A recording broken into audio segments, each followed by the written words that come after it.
ఇంతకు ముందు వీడియోకి ఇది కంటిన్యూషన్ పార్ట్ 2 అనమాట. ప్రశాంతంగా నేను మా వాడు అన్నం తినేసి 10 నిమిషాలు కూర్చొని రెస్ట్ తీసుకుందాం అనుకున్న లోపలే పాపం మా వాడికి పనొచ్చి పడింది. వేరుశెనగ నూనె బర్రెలొచ్చి చెరువులో దిగినాయి. మళ్ళీ మన ఏయి కలిపి కొట్టేసుకుంటాయని ఇంకా బర్రెలన్నింటిని ఒడ్డుకు తోలేసాడు. ఇప్పటిదాకా ప్రశాంతంగా సన్ బాత్‌ని ఎంజాయ్ చేసిన ఈ బర్రెలన్నీ మళ్ళీ వేటకైతే బయలుదేరినాయి అనమాట. తినడానికి వేరే పొలం దగ్గరికైతే తీసుకెళ్తున్నాము. మా వోడైతే ఇక్కడ నుండి దాదాపు ఒక 3 కిలోమీటర్ల దాకా సరదాగా నడుచుకుంటూ వెళ్ళిపోయాడు. మన వల్ల కాదు కాబట్టి ఇందాక బండేసుకొచ్చాం కదా! ఆ బండి మీదే వెళ్తాను. చూస్తున్నారు కదా దూరంగా ఎడారిలో ఒక ఇల్లులాగా కనిపిస్తుంది. ఇదే మా వాడి గెస్ట్ హౌస్. ఎప్పుడైనా వాడికి ఒంట్లో బాలేదు, నీరసంగా ఉన్నప్పుడు ఇక్కడ కూర్చొని రెస్ట్ అయితే తీసుకుంటాడు. మా వాడు బర్రెలన్నింటిని ఒక చోటకి చేర్చి వాడికి ఒక దారి చూపించి లొకేషన్ తెలుసు కదా బేగి వచ్చాడని ఒక కమాండ్ ఇచ్చాడు. అవి కూడా మా మాట విని నిదానంగా జాయిగా నడుచుకుంటూ వస్తున్నాయి. ఇంకా నేను మా వాడు బండి వేసుకొని అయితే వెళ్ళిపోతాం. బేసిక్గా మేము వెళ్తుంది పొలాల్లో ఉండే, కానీ ఏందో నాకు ఈ లొకేషన్ చూస్తే అడవిలో వెళ్తున్న ఫీలింగ్ వస్తుంది. ఇవి మా ముందు పరిగెడుతున్నాయి లేగదోళ్ళు, న్యూ అడ్మిషన్ అనమాట.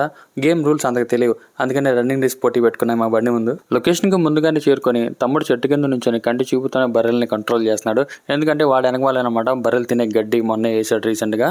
సో మళ్ళీ ఏదైనా బర్రె అటు వెళ్ళి అది తినేస్తే మొత్తం పంట మొత్తం నాశనం అయిపోద్ది అని వాటిని వేరే వైపు తోలేస్తున్నాడు. ప్రజెంట్ మేము జీడి మామిడి తోటలో ఉన్నాము. తోట చాలా పెద్దది. దీని పక్కనే పామాయిల తోటలు, నేరేడికాయ తోటలు ఇవి కూడా ఉన్నాయి.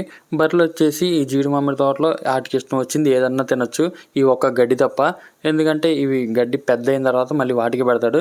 చిన్నప్పుడు వెళ్తే ఆ మొక్కలన్నీ నాశనం అయిపోతాయి. వాటన్నిటిని ఇటువైపు రాకుండా తోటలోకి అలాగలా తోలేస్తాము. ప్రజెంట్ ఇదే మా డ్యూటీ. ఇంకా బర్రెలు కూడా వాటికి కావాల్సినవి నచ్చినవి ఏరుకొని తినేస్తాయి. బై ద వే ఇందాక మీరు బర్రెల కోసం చూసిన గడ్డి, ఈ జీడి పిక్కల తోట రెండు చూసుకునేది మావాడే. ఆగండి మీకు జీడి పిక్కలు చూపిస్తాను. ప్రస్తుతానికి పంట అయిపోయింది. నిన్న రాత్రి కురిసిన భారీ గాలివాన వర్షానికి పండిపోయిన కాయలు నేల రాలిపోయినాయి. ఇదిగోండి ఇదే జీడి పిక్కలు. ఈ పైన ఉన్న కాయ మనం తినొచ్చు, బయట మార్కెట్లో మనకు అమ్ముతారు. ఈ జీడి పిక్కలన్నింటినీ ఫ్యాక్టరీ పంపిస్తే అక్కడ ప్రాసెసింగ్ చేసి దీని లోపల ఉన్న జీడిపప్పును అయితే బయటికి తీస్తారు.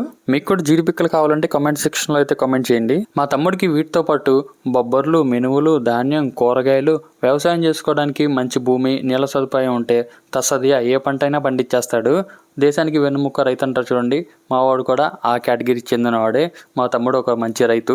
నేను కూడా ఈ గడ్డి వైపు బర్రెలు రాకుండా అలాగలా తోలేసాము. ఇంకా వీటి తినడం అయితే అయిపోయింది, సాయంత్రం అయిపోయింది. మా వాడి స్టోరీ కూడా ఇంట్రెస్టింగ్ ఉండిద్ది, మీకు నెక్స్ట్ వీడియోలో అయితే చెప్తాను. Thank you.